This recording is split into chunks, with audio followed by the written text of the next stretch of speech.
How's it going, guys? Thanks for stopping by for this episode of the Phil Talk Sports Podcast. Riding solo for this episode, but still plenty to talk about: football, baseball, basketball, hockey, a little bit of everything, even some softball thrown in there. That's right, I said softball. That's going to be at the very end. But thank you guys for stopping by. Plenty to talk about today, both in national news and local news. Some local teams making some headlines, which is always nice to see. None bigger, I don't think, than earlier this week. The Orlando Magic securing the first pick in the draft lottery over the week. I think it was Tuesday or Wednesday. I was working at Daytona Tortugas game while the draft lottery was going on. Don't always pay attention to it. We seem to always get stuck at 7 or 5 or whatever it might be, just outside of those premier players. But I had it going on my phone, and I just, those envelopes kept turning over, which, let me know, do you guys like the ping pong balls they used to do or the envelopes now? What do you like better? Because I'm a little partial to ping pong balls. We had a lot better luck when there was ping pong balls. Maybe that's why. But they just kept turning over. And once we hit the final four, I'm like, all right, that's a positive thing as it is. And when OKC got that second pick, it was pretty crazy that getting the first pick since the early 2000s from the Dwight Howard era. So it's pretty exciting. I mean, where you go from here kind of depends, which I'm going to talk about some of the options we have here, including trading the pick. That I could see a situation where that would work out. But again, watching it while working baseball, which, by the way, I think I worked the quickest baseball game of my career the day of this draft lottery, because it was about 2 hours flat, which was crazy. I don't know. The Tugas hit a 2-run shot in the first, and then just 2 to 3 hits for both teams the rest of the game. They won 2-0. The game started at 7:05, or was supposed to. We never start on time. That's just something. But right after 7 o'clock, I was in my car driving home by 9:15. Crazy. 2 hours flat. Would love to see more of that. A little off topic, but just wanted to throw that out there. It's very exciting. 2-hour baseball games. I'm all about it. But back to the Magic. So they got a couple options here. A lot of people like Chet Holmgren from Gonzaga thinks he'd fit with who the Magic have now. And I think the Magic only have a handful of players that are, I don't think anybody's untradeable necessarily, but the pieces that you think are going to be here long term. Franz Wagner, for example, was our real hit in the draft this past year. He just made all rookie team. Congrats to him. Always nice to see the young players get recognized for the great season he really had. Jalen Suggs, a little up and down, a lot of injuries. You kind of wanted the Franz Wagner year from Suggs because he was the higher draft pick, understandable there. But, a little bit more than that. The only thing I don't think I would want the Magic to do here is go point guard, because between Jalen Suggs and Cole Anthony, who's still playing really well, Markelle Fultz coming back from injury, I'm not saying like you can't upgrade from their current situation, but if there's one that I'm comfortable with, it's the current point guard situation. That's 3 deep. I do feel you're only going to end up with 2 of these guys. I don't know which 2 it's going to be. I could see Markelle being the odd man out, which would be a little disappointing because when he has played, he's played great. Cole Anthony stepped up to the challenge of, another point guard being drafted last year. Obviously, Jalen Suggs being hurt a good amount of that time helped him step up and hit some game winners. And I would consider him the leader of this Magic team right now. Obviously not in the locker room, but from what I can see, the games I'm able to see. It's a lot harder to watch the Magic on TV these days. It's part of it is the Heat are so good, and I will touch on them later, but not a lot of local games for the Magic anymore. That Bally Sports, not easy for me to find for whatever reason. So a little bit harder to watch the Magic, but that's just from what I'm seeing. So the Chet Holmgren thing is a possibility. Jabari Smith from Auburn. This is the only guy I've seen play, not in person, but he played UCF. So I kind of had a microscope on him. That's another guy. The Paolo guy from Duke, I never say his last name right, so I'm just going to not even bother. That's really the top 3, right? And there's not really, as it stands right now, there's not a bad way to go. The fourth in the top 4, this is Jaden Ivey from Purdue. And while I think he's great and a playmaker, I don't think the Magic need a 4th point guard in that. Like you need other shooting other places. Chet seems to be the move right now. I don't think you mess up if you pick the other 2. But there's also those unique situations of, Oklahoma City ended up with the 2nd pick. They also have the 12th pick. Do you move back 1 pick if Oklahoma City is going to give you a 2 and a 12, and then you take whoever they don't take? Because here's the thing. Oklahoma City has a bunch of picks in the next couple of years, and almost to the point where you're not going to be able to use them all on players because your roster size is only, I think, 15, might have gone up a little bit in recent years, but they have like 3+ picks several years in a row. So they're not going to be able to use all those picks. So if I'm the Magic and the offer's on the table, you get 2 and you get 12, and you move back and you get, if they take Chet, you take Jabari. They take Jabari, you can take Chet. if they might go point guard and all three of the guys you want are still there. And I'm not saying that the Magic are completely out on Ivy. That's just not the way I would go. Because again, if there's one decent spot on this team, to me, it's currently point guard. But yeah, it's very interesting to see where they're going to go. Who do I want, you might ask? You didn't, but I'm going to tell you anyway. I don't really care, and I don't say that in a disconnected way. I just want it to be right. Like, whichever one of these guys they pick, as long as they pan out, I'm cool with it. Like, I'm a semi-Duke follower. Be nice to have another Duke guy on the team. Like, I'd be cool with that. But, like, I just want them to get it right. And that's what it really comes down to. You know, they've tried the sexy international picks with guys like Mario Hezonja. They've tried the flashy guys like Victor Oladipo. And I'm still one of the people that thinks he was traded prematurely. I think, you know, he's still playing well in Miami. He's had his ups and downs. He's had his injuries. But, you know, they've kind of outthought the room on a lot of their draft picks. Last year, I think they went the obvious choices with Suggs. And then they really got what I still think is a splash of the draft with Franz Wagner. So, you know, we've been in a rebuild for a long time here. I say we like I'm on the team, but you know what I'm saying?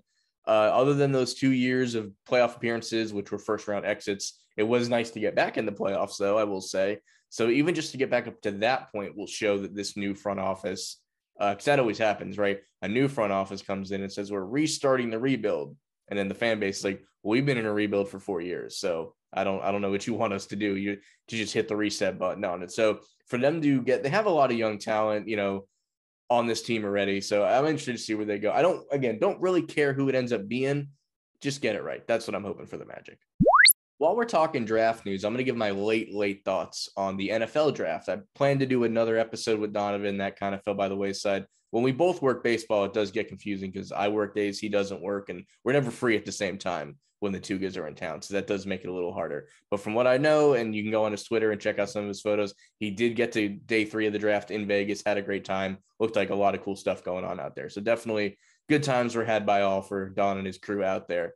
As far as the Eagles draft, I'll just start there, being it's that my team.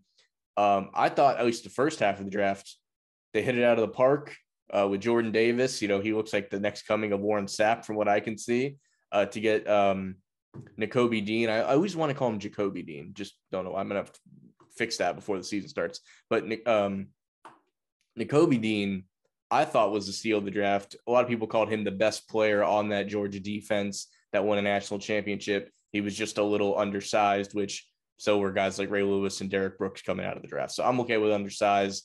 They got the high motor and the IQ that he has, football IQ that he has. You've seen clips of him like screaming at his DBs not being in the right spot, and he like goes over to that spot and then makes the play for them because they're out of the, you know, there's some TikToks about it, Instagram videos about it. It's pretty crazy. He's clearly the leader of that defense. He was definitely the guy making the moves, and more intelligent guys like that you have on defense, the better. Absolutely.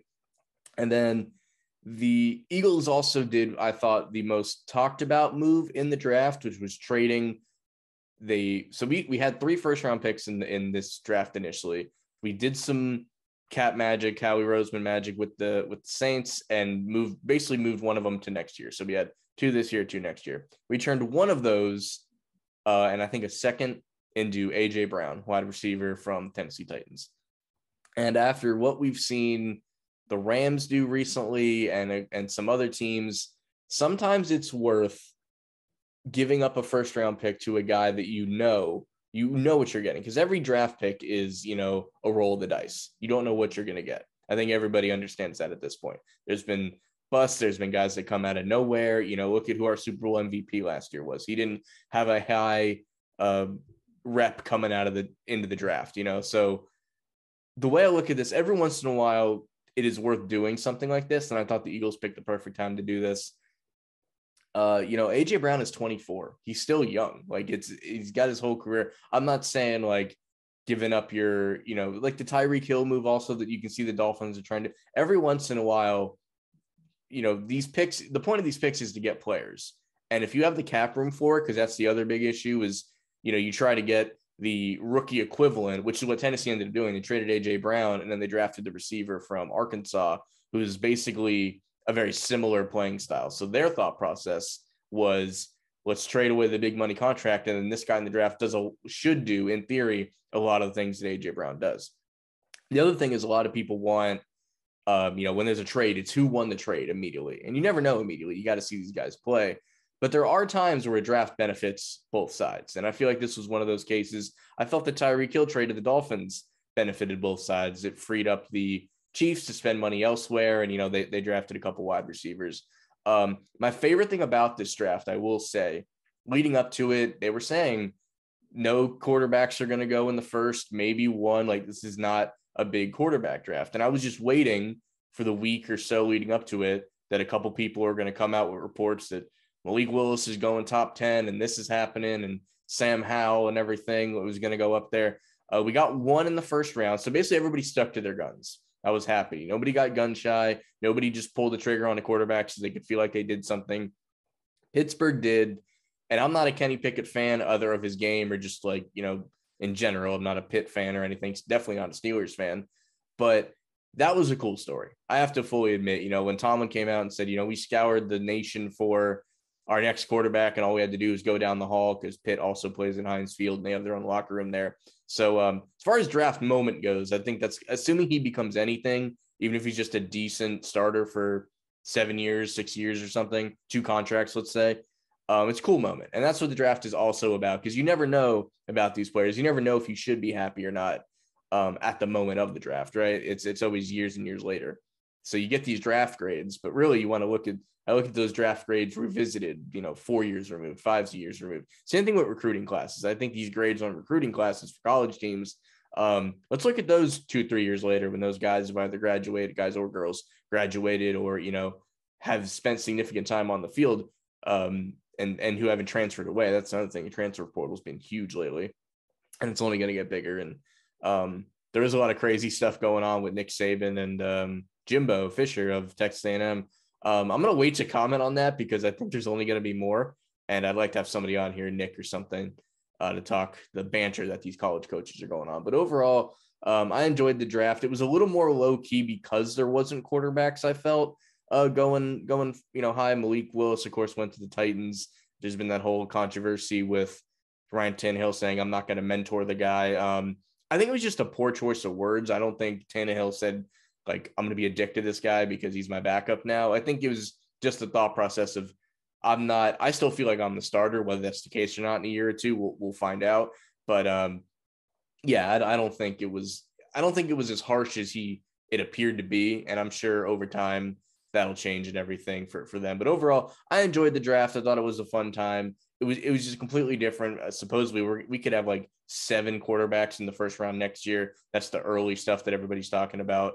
So who knows? But for this one, it was very unique for the lack of quarterbacks, a lot of defensive players, defensive secondary players, offensive linemen, really the meat and potatoes of your team. A lot of good stuff coming from this year's draft. And it was different. And I think it'll look back on, this series of drafts and it's going to stand out as like the QB list draft. And that'll kind of what it's known for. And I'm interested to see who will be that was the year there was no quarterbacks, but this Hall of Fame defensive player and this offensive lineman that's played 10 years and this guy were all in this draft. So I'm curious to see who those players are going to be and until next year with the draft. So fun times had by all. Next up, NBA playoff time. We are down to the Final Four, and I think one of these teams is not like the other. I think before the playoffs started, if you told somebody Miami and Boston were in the East Finals, obviously some upsets would have needed to happen to get there, but I think people would have understood where that came from. Obviously, Miami coming off the crazy series against Philadelphia and, with those injuries and then everything, but getting past them in 6, I believe it was. And then Boston has been facing murderer's row of, they swept Brooklyn, which was a surprise, of course. And then coming off this series with Milwaukee, taking down the defending champs, and that puts them in the East. And so far, we're 2 games into this thing. We haven't seen a normal game yet. We've seen the huge comeback from Miami after Boston had the big lead. And then last night, as I'm recording this, Boston blew up Miami. So we're 1-1 there. And who knows where this one's going to go. I think Boston is the slightly more mentally tough and maybe physically tough team. I mean, they stole one on the road in game 2 in Miami. So if you're going to be the lower seed, you always like to steal one of them. If I'm Boston, I'm good with the way everything is. And Miami, I'd be a little worried. But what we've seen from them this year, it'll be pretty crazy to see them back in the finals. I feel like everybody forgets they were in the finals the bubble year because it was just that, the bubble year. But I don't know who to go with this. If I had to put something on it, I'm going to go Boston just by that much. And audio listeners, my fingers are not very far apart, but I'm going to go Boston there. I find it hard I mentioned one of these teams is not like the other. I think Dallas is definitely a surprise to be in here because going into it, the stigma was Luka hadn't won a playoff game, yada, yada. We got to that point. But Golden State, I think they could sneak into the finals because they're playing Dallas and it's not one of the tougher teams that they would have expected. These are both slightly more finesse teams, which is why I wonder how they're going to face against either of these bruising teams in the East. But I got Golden State and Boston. I'm just going to throw that out there for now. Golden State, I know they took game one by a lot, and that happens these days for some reason. There's just blowouts, and Dallas can turn around and blow out the other, Golden State in game two, like we saw with Boston and Miami. But I just want to put a little skin in the game. I'll go Golden State, Miami. And if Golden State gets in the finals, they've been there before. It's been more years than we realized, but it would be crazy if they could tack on one more before this dynasty, if you will, runs out. Because we're all happy to see Clay back, but I don't think he's what he used to be. Draymond's getting old. Steph is still just doing great. And of course, guys like Poole and, they have other guys that are stepping up on the Andrew Wiggins, guys like that stepping up, giving them one of the deeper Warriors teams, I think, because before it was you had your starting lineup and you only put other guys in to like rest those guys for a couple minutes here, a couple minutes there. But this is one of I think they have a little bit more depth because they've had to rely on these other guys, and guys like Jordan Poole have stepped up to the challenge. So I'm going Golden State over Boston if it gets that far, but we will reassess when the finals are set. But that's my basketball chat for now. So my plan here soon is to get Joey back on the podcast because he's kind of my spring football expert with myself. We've seen a lot of these leagues through the years, and the USFL. I just wanted to give a quick update. I think they play. I think it's a 12-game season, so we're at week 5. I think we might even be going into week 6. We're right around the halfway point. I just wanted to give my general thoughts. I think the football is not bad. I'm going to start right there. The football's good, not great, obviously. I think it's important to remember that these teams had like 3 weeks or something, maybe a month or something of training camp, quote unquote, to get into these games. I think the product of football is getting better with every week. Obviously, these teams are getting more acquainted with themselves. They understand, what the coaching staff expects of them. That system is just more and more implemented into them week to week. I mostly watch the Tampa Bay Bandits and the Philadelphia Stars. Should shock nobody. But I have watched some Birmingham games because they do have Marlon Williams, former wide receiver great for the UCF Knights, and he's been killing it. Seems to have one big touchdown every week so far. He's just been the home run hitter for the Stallions. And really, I shouldn't even need to say it, but I'll put it on record just for the hell of it. What's killing this league is the attendance. And the issue with the attendance, of course, is every game is in Birmingham. Could have something to do about why the Stallions are the only undefeated team, because they're the only team that has some semblance of a crowd, which I don't even blame, the good people of Birmingham. Like, you're not going to come out every single week, Saturday, Sunday, sometimes even on a Friday, I think, and watch. I love football. I don't know that I could watch back-to-back, like a doubleheader of football games, the way you've had to do with baseball or softball or something in the past. It'd be a really unique situation if I went to a UCF game that kicked off at 1 and then it got over at 4 and hey, you guys want to stick around and watch FAU and FIU? And if I'm already there, I probably would, just because I'm a maniac like that. But it's really hard to get people to want to do that.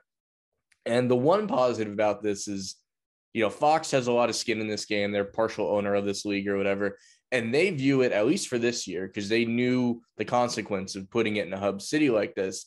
They view the USFL as a television product. And if people show up, great. So from the television product standpoint, I think they've been rather happy with the ratings. So if that's the case, good on them. A little bit more spring football type news. There's been a little bit more coming out about the XFL. Supposedly they are going to break the news of the cities and the teams and all that in the very near future. And from what we're hearing, they are not going to go hub city style. They will be back in the respective markets of their team. And I would expect the USFL to also do that by next year. So they were just kind of getting through. I've said to a lot of people, the hardest thing for these spring leagues, is to get through the first year. You get through the first year, you have a little bit of momentum, then you tweak things as they go along. And that's always the hardest thing. A lot of these leagues have not gotten to that point. The XFL was going great. If COVID didn't happen, which is the biggest if in human history for our sake, if COVID didn't happen, the XFL would be entering its like third or fourth year. Like they were humming along, good attendance, good ratings, good football. The fans were getting behind it.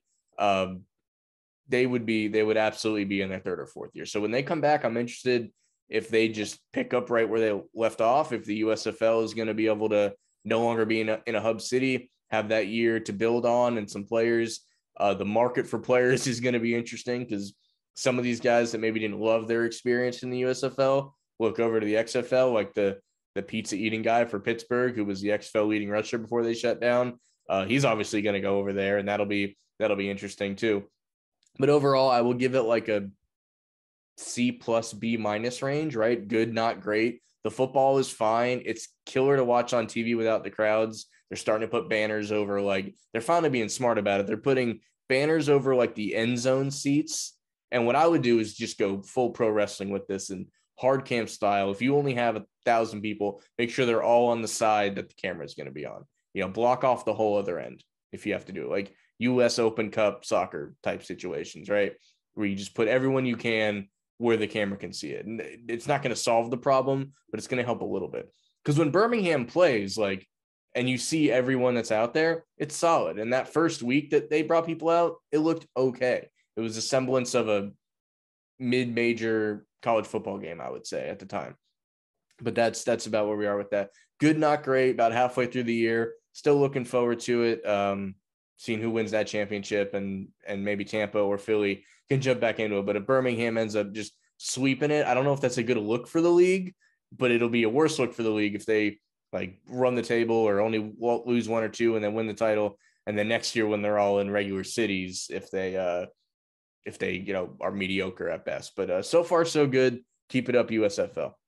Quick bit of hockey talk here. I save a lot of that for when the man Nick Gimbel can come on. We're going to have him back out here when the Stanley Cup Finals matchup is set. But we are deep in the second round now. My eyes have been on the Florida Cup, the Lightning and the Panthers meeting up in the second round, which has been great. I've had a lot of people talking about it at work and other places. Been a lot of fun. And as far as I just mentioned, Nick already, his Avalanche bulldozing through the first round, and now they're 1-1 against the Blues after losing last night. So for his sake, I hope they pull it out and come back around. We have the two Canadian teams fighting for Canada's last shot for this year. And then what was that last series is Rangers and Hurricanes. My whole family's from New York, so I guess we're more Islanders people. Like my whole family's from Long Island, so I don't know that there's Rangers fans in my family, but good for them if they get it. I don't like the Hurricanes. I know that because their owners and when they killed AAF. So like I probably shouldn't hold that against them, but I do. So out of the teams that are left, the winner of the Florida Cup or the Avalanche, I'd be all for. So we'll see where that goes. But a lot more hockey talk coming up when the finals are set and Nick comes back on the show. But just wanted to give a quick update there. I told my one baseball story early on the episode about the Tortugas game that only went 2 hours, which was great. And in the past several years, I would say games were averaging 3 hours or so. And for those that don't know, maybe a little bit over 3:10, something like that. But for those that don't know, in the minor leagues, they have implemented the pitch clock with an attempt to speed up the game. And we're about a month and a half into our season, and it is easily trimming games down by anywhere from 20 to 30 minutes on the average game. Like I worked a game last night that did go the full 3 hours, but a lot of scoring, a lot of pitching changes, like that's going to happen. But for your average game to go from 310 to 240, like that's pretty solid. And other than that 2 hour game, I've had games go really close to the 2.5 hour mark where you're done. Our game started 7, you're done 9:30 ish. And I think that's great. And it's not a matter of like, I want this to be over with. It's just the rate of the game. And, there was that one umpire, and I'm not going to dignify his like response with quoting it or putting it up or anything, but claiming that, it's just us millennials, which I don't even think I classify as a millennial. I forget where that cutoff is. Go look at your iPad or something he had said, which the fact that he even used iPad in a sentence correctly, good on him. But like if we could trim football, people would do it. Like I've been to enough 4-hour UCF games and I'm like, yeah, we could probably find a way to speed this up. And I think, baseball has been dunked on a lot for a lot of refusing to change or changing slowly or whatever. Some people hate the extra guy on base in the extra innings kind of thing. I've seen that in the minors now for 2 years. It works fine. It gives both teams the same advantage of just like the potential to score quicker, but the other team was also going to have that potential to score. I'm a fan of it. Not everybody is. That's something that some people have accepted now that it's part of it, and it doesn't bother them too much. Some people, the purists, I guess you could say, don't want anything to change ever. And I'm that way about some other things, I guess. Like if college football ever gets rid of the bowl thing and just does a full playoff, that might be better for the game. But like I grew up with the bowl games, even the ones that don't mean much. Like I grew up watching UCF win the Beef O'Brady's Bowl, and that was a big deal at the time.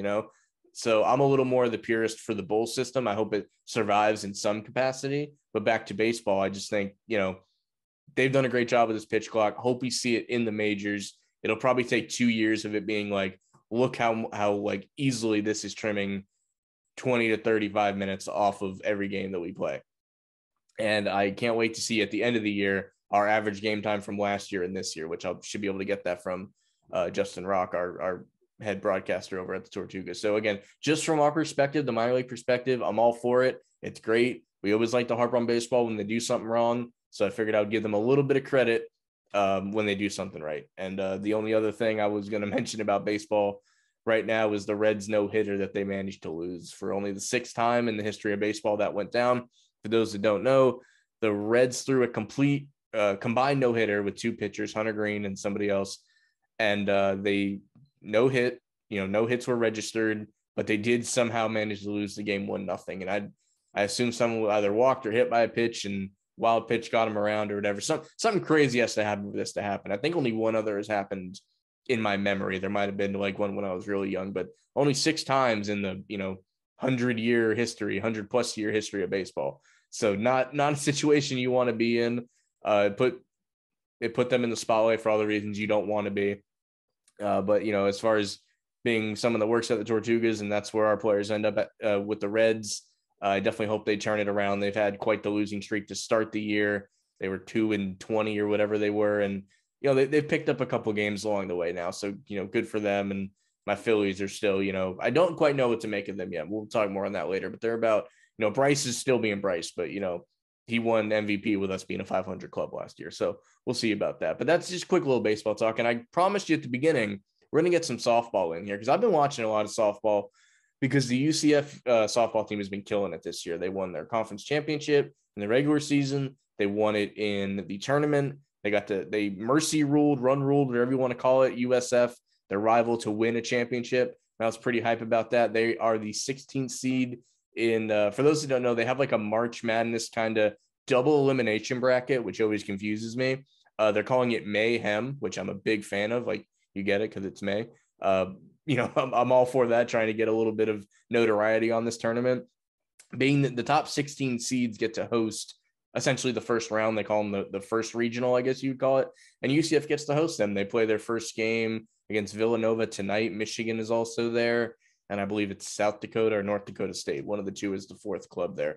But Luke and I are considering going to the Saturday game, depending on who and when they play, because it's like if you win, you go up this way. If you lose, you play the other loser type thing. So it's a little confusing on how it all works. But when I went to the spring game about a month ago, once spring game was over, there was a softball game going on, and me and Luke went and checked that out, and we had a blast. It was a lot of fun to go out there. So I would definitely love to go out there in like a postseason setting like this. So softball's killing it, man. If you have a favorite college team, see how their softball team is doing, because that is kicking off the super regional, and then baseball, of course, college baseball, World Series, regional tournaments and all that. Those are starting here pretty soon. I think their regular season wraps up, at least UCF does, this week. So check out some softball and baseball if you get a chance for the college ranks, because me personally, I've been entertained by it a lot lately. But I think that's about it, guys. I want to appreciate you guys clicking on the episode and checking out. Should be back with a guest on next, whether it be Nick or if I can get Joey on to talk more spring football. But I just want to thank you guys for listening to today's episode. Another wrestle report coming out in the next few days. So thanks for listening, and I'll see you next time.